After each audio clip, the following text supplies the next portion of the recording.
sir po ang ano niyan? Ang magkano violation niya? Magkano po? Ang violation po natin, sir. Ang violation po ng MC, sir. 500 Doon sa mabayaran nyo doon sa City Hall. oh, hindi po. Sa opisina naman po namin.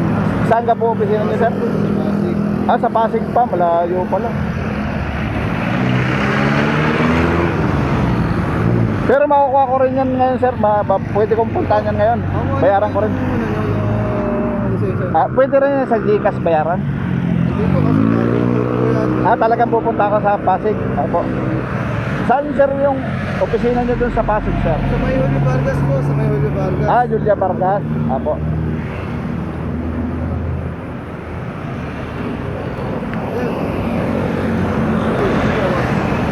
Hawakan mo na.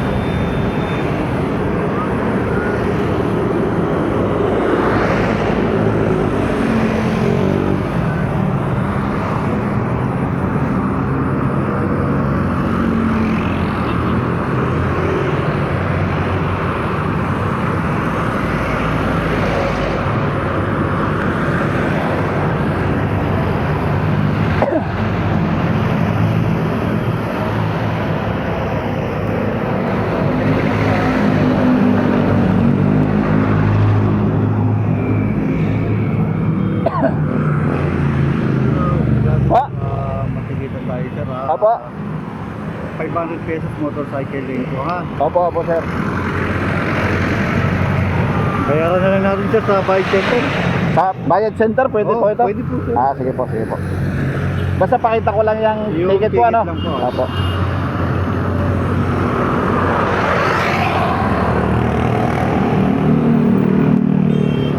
Wala na, sir, mas mababa bang ano? Yan na talaga, 500 Tutusin talaga, sir, 1.5 po Ay, talaga. oo.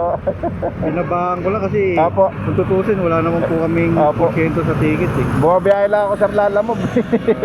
Wala pa, una pa lang ano ito. Pasensya na po, ha? Opo, sir. Alam ko na, mali talaga. Naano ako doon, ipit ako doon sa kabila.